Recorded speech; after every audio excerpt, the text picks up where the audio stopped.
حدیث نمبر 351 ام المومنین سیدہ عائشہ رضی اللہ عنہا سے روایت ہے کہ نبی صلی اللہ علیہ وسلم نے فرمایا، جب حیض آ جائے تو نماز چھوڑ دے اور جب وہ ختم ہو جائے تو غسل کر۔ حکم الحدیث صحیح۔ حدیث نمبر 352 ام المومنین سیدہ عائشہ رضی اللہ عنہا سے روایت ہے کہ سیدہ ام حبیبہ بنت جحش رضی اللہ عنہا نے رسول اللہ صلی اللہ علیہ وسلم سے مسئلہ دریافت کیا کہ اے اللہ کے رسول، مجھے استحاضہ کا عارضہ لاحق ہے۔ آپ نے فرمایا، یہ تو ایک رگ کا خون ہے، تو غسل کر پھر نماز پڑھ۔ چنانچہ وہ ہر نماز کے وقت غسل کرتی تھی۔ حکم الحدیث صحیح۔ باب نمبر 3 عورت کے ہر ماہ ایام حیض معلوم ہوتے ہیں۔ حدیث نمبر 353 ام المومنین سیدہ عائشہ رضی اللہ عنہا سے روایت ہے کہ سیدہ ام حبیبہ رضی اللہ عنہا نے رسول اللہ صلی اللہ علیہ وسلم سے خون کے متعلق دریافت کیا۔ ام المومنین سیدہ عائشہ رضی اللہ عنہا کہتی ہے کہ میں نے ان کا ٹب خون سے بھرا ہوا دیکھا تو رسول اللہ صلی اللہ علیہ وسلم نے فرمایا کہ تم حیض کی وجہ سے جتنے دن نماز اور روزے وغیرہ سے رکتی تھی اتنے دن رک اور پھر غسل کر اور نماز وغیرہ پڑھ۔ ہمیں یہ حدیث دوبارہ قتیبہ نے بیان کی اور اس میں جعفر بن ربیعہ کا ذکر نہیں کیا۔ حکم الحدیث صحیح۔ حدیث نمبر 354 ام المومنین سیدہ ام سلمہ رضی اللہ عنہا سے روایت ہے کہ ایک عورت نے نبی صلی اللہ علیہ وسلم سے مسئلہ دریافت کیا کہ میں استحاضہ کی عارضہ میں مبتلا رہتی ہوں، پاک نہیں ہوتی، کیا میں نماز چھوڑ دوں؟ آپ صلی اللہ علیہ وسلم نے فرمایا، نہیں، لیکن تم اپنے ایام حیض کے حساب سے اتنے دن اور راتیں نماز نہ پڑھو، پھر غسل کرو، لنگوٹ کس لو اور نماز پڑھو۔ حکم الحدیث صحیح۔ حدیث نمبر 355 ام المومنین سیدہ ام سلمہ رضی اللہ عنہا سے روایت ہے کہ رسول اللہ صلی اللہ علیہ وسلم سے اس عورت کے متعلق پوچھا گیا جس کا خون بہتا رہتا تھا، تو آپ صلی اللہ علیہ وسلم نے فرمایا، اسے اپنی اس بیماری کے لاحق ہونے سے پہلے ہر ماہ جتنے دن حیض آتا تھا ان کا حساب لگا لے اور اس حساب سے مہینے میں اتنے دن نماز چھوڑ دے، اور جب وہ دن گزر جائے تو غسل کرے، پھر کپڑے کا لنگوٹ باندھ کر نماز پڑھے۔ حکم الحدیث صحیح۔ باب نمبر 4 اقرا کا بیان۔ حدیث نمبر 356 ام المومنین سیدہ عائشہ رضی اللہ عنہا سے روایت ہے کہ سیدہ ام حبیبہ بنت جحش رضی اللہ عنہا جو کہ سیدنا عبد الرحمن بن عوف رضی اللہ عنہ کی اہلیہ تھی، انہیں استحاضہ کا مرض لاحق تھا، وہ پاک نہیں ہوتی تھی۔ ان کی یہ حالت رسول اللہ صلی اللہ علیہ وسلم سے ذکر کی گئی تو آپ صلی اللہ علیہ وسلم نے فرمایا، حیض نہیں ہے، یہ تو رحم بچہ دانے سے ایک حرکت ہے۔ وہ اپنے حیض کا اندازہ لگائے جس میں اسے حیض آتا تھا، وہ اس حساب سے نماز چھوڑ دے، پھر اس کے بعد ہر نماز کے لیے غسل کرے۔ حکم الحدیث صحیح الاسناد۔ حدیث نمبر 357 ام المومنین سیدہ عائشہ رضی اللہ عنہا نے روایت کیا ہے کہ ام حبیبہ بنت جحش رضی اللہ عنہا 7 سال استحاضہ میں مبتلا رہے۔ انہوں نے نبی صلی اللہ علیہ وسلم سے دریافت کیا تو آپ صلی اللہ علیہ وسلم نے فرمایا، وہ حیض نہیں، وہ تو ایک رگ کا خون ہے۔ آپ نے انہیں حکم فرمایا کہ وہ اپنے قر اور حیض کے حساب سے نماز چھوڑ دے اور اس کے بعد وہ غسل کرے اور نماز پڑھے۔ چنانچہ وہ ہر نماز کے وقت غسل کیا کرتی تھی۔ حکم الحدیث صحیح۔ حدیث نمبر 358 سیدنا عروہ رضی اللہ عنہ سے روایت ہے کہ سیدہ فاطمہ بنت ابی حبیش رضی اللہ عنہ نے انہیں بیان کیا کہ وہ رسول اللہ صلی اللہ علیہ وسلم کے پاس آئے، آپ سے خون کی شکایت کی تو رسول اللہ صلی اللہ علیہ وسلم نے انہیں فرمایا، یہ تو ایک رگ کا خون ہے، جب تجھے حیض آئے تو نماز نہ پڑھ، اور جب تیرے حیض کا عرصہ گزر جائے تو پاک ہو، پھر قر حیض سے دوسرے قر حیض تک کے درمیانی عرصے میں نماز پڑھ۔ حکم الحدیث صحیح۔ حدیث نمبر 359 ام المومنین سیدہ عائشہ رضی اللہ عنہا سے روایت ہے کہ سیدہ فاطمہ بنت ابی حبیش رضی اللہ عنہا رسول اللہ صلی اللہ علیہ وسلم کے پاس آئی اور عرض کیا کہ میں استحاضہ کے مرض میں مبتلا رہتی ہوں، میں پاک نہیں ہوتی، کیا میں نماز چھوڑ دوں؟ آپ نے فرمایا نہیں، یہ تو ایک رگ کا خون ہے، حیض نہیں۔ جب تجھے حیض آ جائے تو نماز چھوڑ دے اور جب وہ ختم ہو جائے تو غسل کر اور نماز پڑھ، چاہے استحاضہ کا خون آتا رہے۔ حکم الحدیث صحیح۔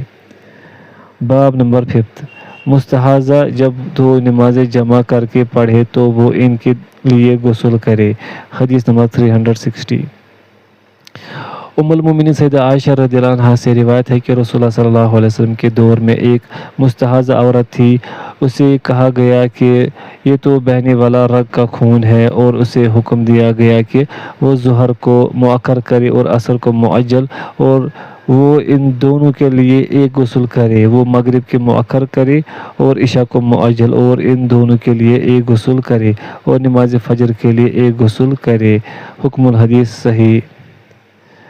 حدیث نمبر 361 سیدہ زینب بنت جحش رضی اللہ عنہا نے بیان کیا، میں نے نبی صلی اللہ علیہ وسلم سے عرض کیا کہ میں استحاضہ کے مرض میں مبتلا ہوں۔ آپ نے فرمایا کہ وہ اپنے ایام حیض میں بیٹھے، نماز وغیرہ نہ پڑھے، پھر غسل کرے اور ظہر کو مؤخر کرے اور عصر کو معجل، اور پھر غسل کر کے نماز پڑھے، وہ مغرب کو مؤخر کرے اور عشاء کو معجل، اور غسل کر کے دونوں نمازیں اکٹھی پڑھے اور فجر کی نماز کے لیے غسل کرے۔ حکم الحدیث صحیح۔ باب نمبر 6 حیض اور استحاضہ کے خون میں فرق۔ حدیث نمبر 362 سیدہ فاطمہ بنت ابی حبیش رضی اللہ عنہا سے روایت ہے کہ انہیں استحاضہ کا مرض لاحق تھا۔ رسول اللہ صلی اللہ علیہ وسلم نے انہیں فرمایا، جب حیض کا خون ہو تو وہ کالا خون ہوتا ہے، پہچانا جاتا ہے، تو اس دوران نماز نہ پڑھ، اور جب دوسرا خون ہو تو وضو کر اور نماز پڑھ، کیونکہ وہ ایک رگ کا خون ہے۔ حکم الحدیث حسن یا صحیح۔ حدیث نمبر 363 ام المومنین سیدہ عائشہ رضی اللہ عنہا سے روایت ہے کہ سیدہ فاطمہ بنت ابی حبیش رضی اللہ عنہا استحاضہ میں مبتلا تھی۔ رسول اللہ صلی اللہ علیہ وسلم نے انہیں فرمایا، حیض کا خون سیاہ رنگ کا ہوتا ہے، وہ پہچانا جاتا ہے، پس جب یہ ہو تو نماز نہ پڑھ، اور جب دوسرا ہو تو وضو کر اور نماز پڑھ۔ حکم الحدیث حسن یا صحیح۔ حدیث نمبر 364 ام المومنین سیدہ عائشہ رضی اللہ عنہا سے روایت ہے کہ سیدہ فاطمہ بنت ابی حبیش رضی اللہ عنہا استحاضہ میں مبتلا ہو گئی تو انہوں نے نبی صلی اللہ علیہ وسلم سے سوال کیا کہ اے اللہ کے رسول صلی اللہ علیہ وسلم، مجھے استحاضہ کا مرض ہے، میں پاک نہیں ہوتی، کیا میں نماز چھوڑ دوں؟ رسول اللہ صلی اللہ علیہ وسلم نے فرمایا، یہ تو ایک رگ کا خون ہے، حیض نہیں ہے، جب حیض آئے تو نماز چھوڑ دے، اور جب حیض ختم ہو جائے تو جسم سے خون صاف کر، غسل کر کے وضو کر اور نماز پڑھ، کیونکہ وہ تو ایک رگ کا خون ہے، حیض نہیں ہے۔ ان سے کہا گیا، پس غسل؟ انہوں نے فرمایا، یہ تو ایسی حقیقت ہے جس میں کسی کو شک نہیں، حیض سے پاک ہونے کے وقت غسل ضروری ہے اور مستحاضہ کے لیے غسل نہیں بلکہ وضو ہے۔ واللہ تعالی اعلم۔ حکم الحدیث صحیح الاسناد۔ حدیث نمبر 365 ام المومنین سیدہ عائشہ رضی اللہ عنہا سے روایت ہے کہ سیدہ فاطمہ بنت ابی حبیش رضی اللہ عنہا رسول اللہ صلی اللہ علیہ وسلم کے پاس آئی اور عرض کیا، اے اللہ کے رسول صلی اللہ علیہ وسلم، مجھے استحاضہ کا عارضہ ہے، میں پاک نہیں ہوتی۔ تو رسول اللہ صلی اللہ علیہ وسلم نے فرمایا، یہ تو ایک رگ کا خون ہے، حیض نہیں ہے، جب حیض آ جائے تو نماز نہ پڑھ، اور جب وہ حیض ختم ہو جائے تو جسم سے خون صاف کر، غسل کر کے اور نماز پڑھ۔ حکم الحدیث صحیح۔ حدیث نمبر 366 ام المؤمنین سیدہ عائشہ رضی اللہ عنہا سے روایت ہے کہ سیدہ فاطمہ بنت ابی حبیش رضی اللہ عنہا نے رسول اللہ صلی اللہ علیہ وسلم سے عرض کیا، میں پاک نہیں ہوتی، کیا میں نماز چھوڑ دوں؟ رسول صلی اللہ علیہ وسلم نے فرمایا یہ تو ایک رگ کا خون ہے، حیض نہیں ہے۔ جب حیض آئے تو نماز چھوڑ دے اور جب اس حساب سے دن گزر جائے تو جسم سے خون صاف کر غسل کر کے اور نماز پڑھ۔ حکم الحدیث صحیح۔ حدیث نمبر 367۔ ام المومنین سیدہ عائشہ رضی اللہ عنہا سے روایت ہے کہ سیدہ فاطمہ بنت ابی حبیش رضی اللہ عنہا نے عرض کیا، اے اللہ کے رسول صلی اللہ علیہ وسلم، میں پاک نہیں ہوتی، کیا میں نماز چھوڑ دوں؟ آپ نے فرمایا نہیں، وہ تو رگ کا خون ہے۔ خالد نے کہا اور میں نے جو انہیں سنایا حیض نہیں ہے، جب حیض آ جائے تو نماز چھوڑ دے اور جب وہ دن گزر جائے تو جسم سے خون صاف کر اور پھر نماز پڑھ۔ حکم الحدیث صحیح۔ باب نمبر 7، پیلا اور سیاہی مائل رنگ کا خون۔ حدیث نمبر 368۔ سیدہ ام عطیہ رضی اللہ عنہا نے فرمایا، ہم پیلے رنگ اور سیاہی مائل رنگ کے خون کو کچھ اہمیت نہیں دیتی تھے۔ حکم الحدیث صحیح۔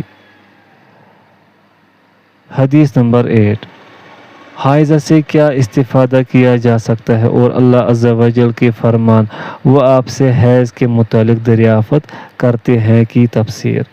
حدیث نمبر 369۔ سیدنا انس رضی اللہ عنہ نے فرمایا، یہود کا معمول تھا کہ جب ان میں سے کسی کی عورت کو حیض آتا تو وہ نہ ان کے ساتھ کھاتے، نہ ان کے ساتھ پیتے اور نہ ہی گھروں میں ان کے ساتھ رہتے تھے۔ انہوں نے نبی صلی اللہ علیہ وسلم سے مسئلہ دریافت کیا تو اللہ عز و جل نے یہ آیت نازل فرمائی کہ اے محمد صلی اللہ علیہ وسلم، وہ آپ سے حیض کے متعلق دریافت کرتے ہیں، آپ فرما دیجئے وہ نجاست ہے۔ چنانچہ رسول اللہ صلی اللہ علیہ وسلم نے انہیں حکم فرمایا کہ وہ ان کے ساتھ کھائے پیے اور انہیں گھروں میں ساتھ رکھے، اور یہ کہ جماع کے علاوہ ان کے ساتھ ہر کام کرے۔ یہود نے کہا، رسول اللہ صلی اللہ علیہ وسلم تو ہمارے ہر کام میں ہماری مخالفت کرتے ہیں۔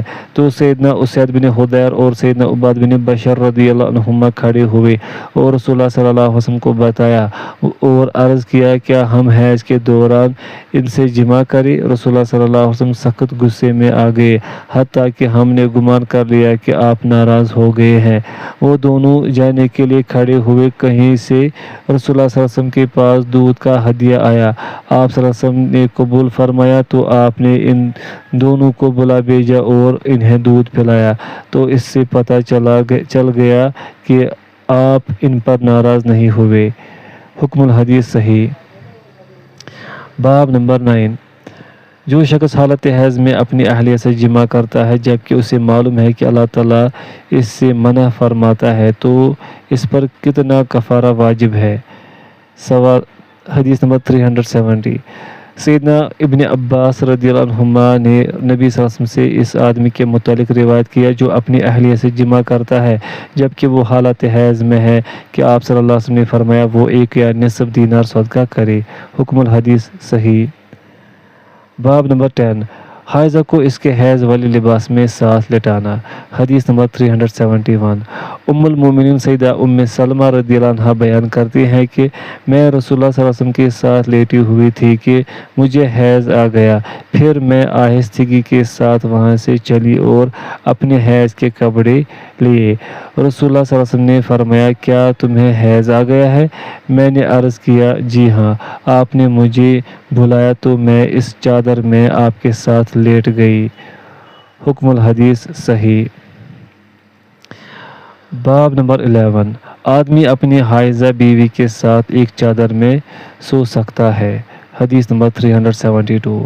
ام المومنین سیدہ عائشہ رضی اللہ عنہا بیان کرتی ہیں کہ میں اور رسول اللہ صلی اللہ علیہ وسلم ایک چادر میں رات بسر کرتے تھے جبکہ میں حائضہ ہوتی تھی، اور اگر آپ کو مجھ سے کوئی چیز لگ جاتی تو آپ صرف اس جگہ کو دھو دیتے، پھر اس میں نماز پڑھتے، پھر دوبارہ آتے، میرے ساتھ لیٹتے، تو اگر کوئی چیز مجھ سے لگ جاتی تو اسی طرح کرتے، یعنی اس جگہ کو دھو لیتے، اس سے زیادہ نہ دھوتے اور اس میں نماز پڑھتے۔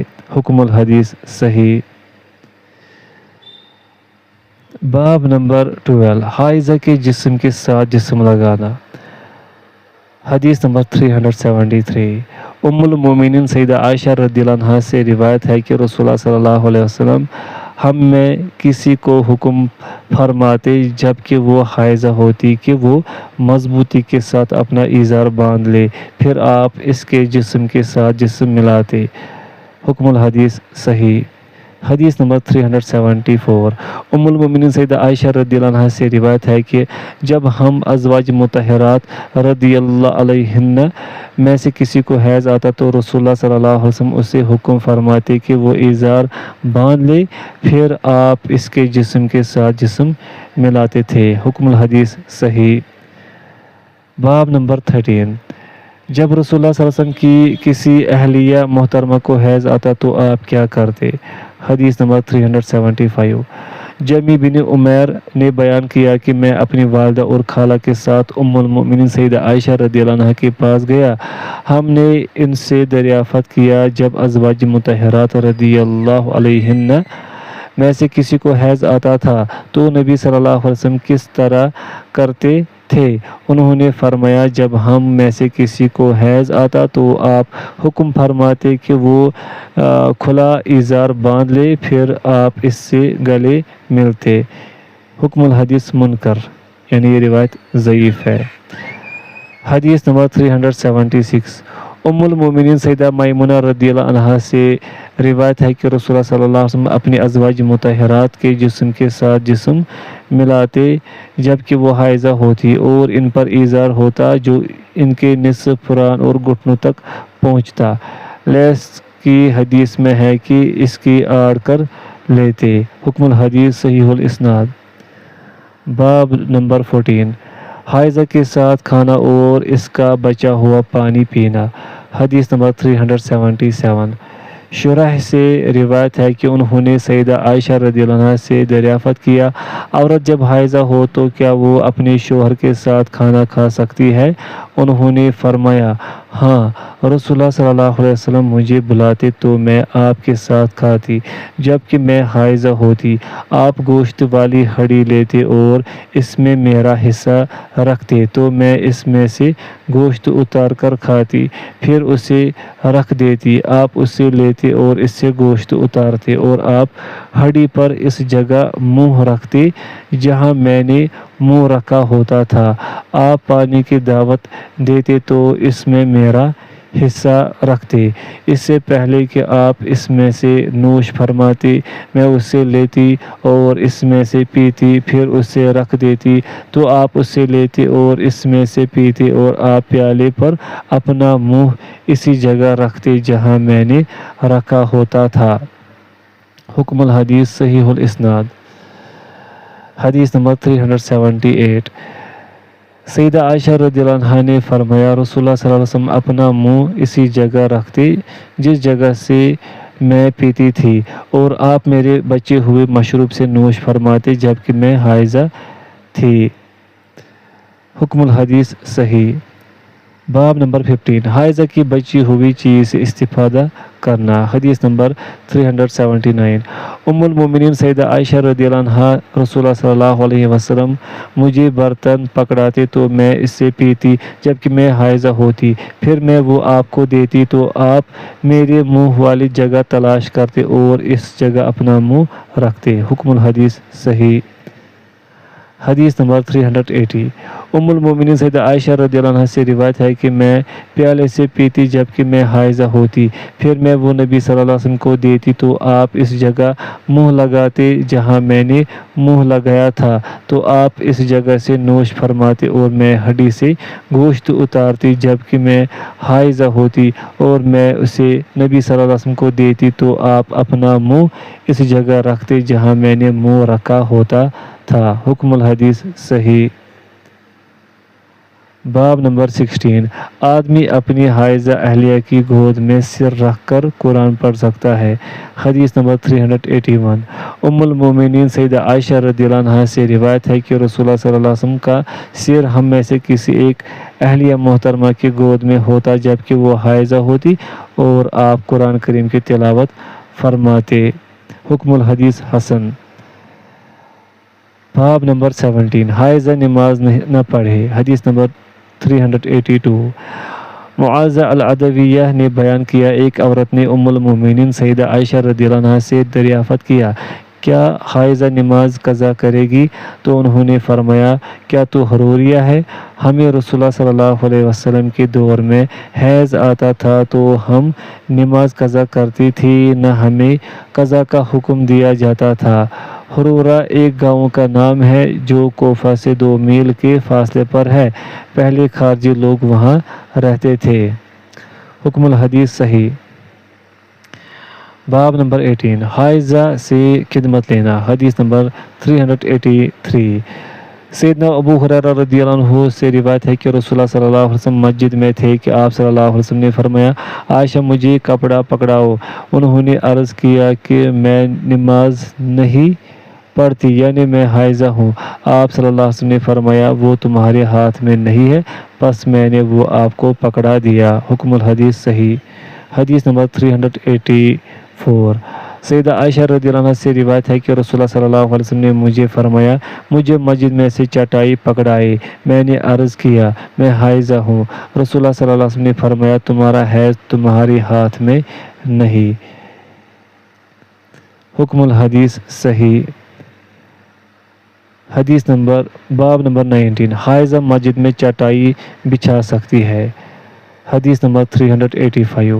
ام المومنین سیدہ میمونہ رضی اللہ عنہا سے روایت ہے کہ رسول اللہ صلی اللہ علیہ وسلم ہم میں سے کسی کی گود میں اپنا سر مبارک رکھتے جبکہ وہ حائضہ ہوتی اور آپ قرآن کریم کی تلاوت فرماتے، اور ہم میں سے کوئی چٹائی لے کر مسجد جاتی اور اسے بچھا دیتی جبکہ وہ حائضہ ہوتی۔ حکم الحدیث حسن۔ باب نمبر 20، جب شوہر مسجد میں معتکف ہو تو حائضہ اس کے سر میں کنگھی کر سکتی ہے۔ حدیث نمبر 386۔ ام المومنین سیدہ عائشہ رضی اللہ عنہا سے روایت ہے کہ وہ رسول اللہ صلی اللہ علیہ وسلم کے سر میں کنگھی کرتی تھی جبکہ وہ حائضہ ہوتی اور آپ معتکف ہوتے، پس آپ اپنا سر میری طرف کر دیتے اور میں اپنے حجرے میں ہوتی تھی۔ حکم الحدیث صحیح۔ باب نمبر 21، حائضہ اپنے شوہر کا سر دھو سکتی ہے۔ حدیث نمبر 387۔ ام المومنین سیدہ عائشہ رضی اللہ عنہا سے روایت ہے کہ رسول اللہ صلی اللہ علیہ وسلم اپنا سر میرے قریب کر دیتے جبکہ آپ معتکف ہوتے تو میں اسے دھو دیتی تھی اور میں حائضہ ہوتی تھی۔ حکم الحدیث صحیح۔ حدیث نمبر 388۔ ام المومنین سیدہ عائشہ رضی اللہ عنہا سے روایت ہے کہ رسول اللہ صلی اللہ علیہ وسلم اعتکاف میں ہوتے، آپ اپنا سر باہر نکالتے تو میں اسے دھو دیتی جبکہ میں حائضہ ہوتی۔ حکم الحدیث صحیح۔ حدیث نمبر 389۔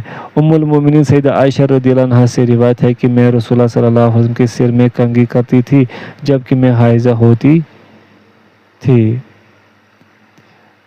حکم الحدیث صحیح۔ باب نمبر 22، حیض والی خواتین عیدین اور مسلمانوں کی دعا میں شریک ہو سکتی ہے۔ حدیث نمبر 390۔ ام المومنین سیدہ حفصہ رضی اللہ عنہا ہے کہ سیدہ ام عطیہ رضی اللہ عنہ بے با کہہ کر رسول اللہ صلی اللہ علیہ وسلم کا ذکر کرتی تھی۔ میں نے کہا، کیا تم نے رسول اللہ صلی اللہ علیہ وسلم کو اس طرح فرماتے ہوئے سنا ہے؟ انہوں نے کہا، ہاں، بے با۔ آپ صلی اللہ علیہ وسلم نے فرمایا، چاہے کہ نوجوان پردہ نشین اور حیض والی خواتین عیدگاہ کی طرف نکلیں، وہ خیر و بلائی کے کام اور مسلمانوں کی دعا میں شریک ہوں، جبکہ حیض والی خواتین نماز کی جگہ سے دور رہیں۔ حکم الحدیث صحیح۔ باب نمبر 23، عورت کو طواف افاضہ کے بعد حیض آ جائے تو۔ حدیث نمبر 391۔ ام المومنین سیدہ عائشہ رضی اللہ عنہا سے روایت ہے کہ انہوں نے رسول اللہ صلی اللہ علیہ وسلم سے عرض کیا کہ سیدہ حفصہ بنت حیی رضی اللہ عنہا کو حیض آ گیا ہے۔ رسول اللہ صلی اللہ علیہ وسلم نے فرمایا، شاید کہ وہ ہمیں روک لے، کیا اس نے تمہارے ساتھ بیت اللہ کا طواف نہیں کیا؟ انہوں نے عرض کیا، جی ہاں۔ آپ صلی اللہ علیہ وسلم نے فرمایا، تو پھر کوچ کرو۔ حکم الحدیث صحیح۔ باب نمبر 24، نفاس زچگی والی عورت احرام کے وقت کیا کرے؟ حدیث نمبر 392۔ سیدنا جابر بن عبداللہ رضی اللہ عنہما سے سیدہ اسما بنت امیس رضی اللہ عنہ کی روایت کے متعلق مروی ہے کہ جس وقت انہوں نے ذوالحلیفہ کے مقام پر بچے کو جنم دیا تو رسول اللہ صلی اللہ علیہ وسلم نے سیدنا ابوبکر رضی اللہ عنہ سے فرمایا اسے کہو کہ وہ غسل کرے اور احرام باندھے۔ حکم الحدیث صحیح۔ باب نمبر 25 حالت نفاس میں فوت ہونے والی عورت کی نماز جنازہ۔ حدیث نمبر 393 سیدہ سمرہ رضی اللہ عنہ نے فرمایا میں نے رسول اللہ صلی اللہ علیہ وسلم کے ساتھ سیدہ ام کعب رضی اللہ عنہا کی نماز جنازہ پڑھی، وہ زچگی کی حالت میں فوت ہو گئی تھی۔ رسول اللہ صلی اللہ علیہ وسلم نماز جنازہ کے وقت ان کے وسط میں کھڑے ہوئے۔ حکم الحدیث صحیح۔ باب نمبر 26 حیض کا خون جو کپڑے کو لگ جائے۔ حدیث نمبر 394 سیدہ اسما بنت ابی بکر رضی اللہ عنہا سے روایت ہے کہ ایک عورت نے نبی صلی اللہ علیہ وسلم سے کپڑے کو لگ جانے والے حیض کے خون کے متعلق دریافت کیا تو آپ نے فرمایا اسے مل خرچ اور پانی سے دھو اور پھر اس میں نماز پڑھ۔ حکم الحدیث صحیح۔ حدیث نمبر 395 سیدہ ام قیس بنت محسن رضی اللہ عنہا سے روایت ہے کہ انہوں نے رسول اللہ صلی اللہ علیہ وسلم سے کپڑے کو لگ جانے والے حیض کے خون کے متعلق دریافت کیا۔ آپ نے فرمایا ہڈی کے ساتھ اسے کھرچ اور پھر بیری کے پتوں والی پانی کے ساتھ اسے دھو۔ حکم الحدیث صحیح۔ کتاب الغسل والتیمم من المجتبہ سنن مجتبہ سے منقول غسل اور تیمم سے متعلق احکام۔ باب نمبر 1 جنبی کھڑے ہوئے پانی میں غسل نہ کرے۔ حدیث نمبر 396 سیدنا ابو ہریرہ رضی اللہ عنہ بیان کرتے ہیں کہ رسول اللہ صلی اللہ علیہ وسلم نے فرمایا تم میں سے کوئی کھڑے ہوئے پانی میں غسل نہ کرے جبکہ وہ جنبی ہو۔ حکم الحدیث صحیح۔ حدیث نمبر 397 سیدنا ابو ہریرہ رضی اللہ عنہ نے نبی صلی اللہ علیہ وسلم سے روایت کیا کہ آپ صلی اللہ علیہ وسلم نے فرمایا آدمی کھڑے ہوئے پانی میں پیشاب نہ کرے پھر وہ اس میں سے غسل کرے یا وضو کرے۔ حکم الحدیث صحیح۔ حدیث نمبر 398 سیدنا ابو ہریرہ رضی اللہ عنہ سے روایت ہے کہ رسول اللہ صلی اللہ علیہ وسلم نے منع فرمایا کہ کھڑے ہوئے پانی میں پیشاب کیا جائے پھر اس میں غسل جنابت کرے۔ حکم الحدیث حسن یا صحیح۔ حدیث نمبر 399 سیدنا ابو ہریرہ رضی اللہ عنہ سے روایت ہے کہ نبی صلی اللہ علیہ وسلم نے منع فرمایا کہ کھڑے ہوئے پانی میں پیشاب کیا جائے پھر اس میں سے غسل کیا جائے۔ حکم الحدیث ما قبل سے مل کر صحیح۔ حدیث نمبر 400 سیدنا ابو ہریرہ رضی اللہ عنہ کہتے ہیں کہ تم میں سے کوئی کھڑے ہوئے پانی میں جو کہ بہتا نہ ہو پیشاب نہ کرے پھر وہ اس میں سے غسل کرے۔ حکم الحدیث صحیح الاسناد۔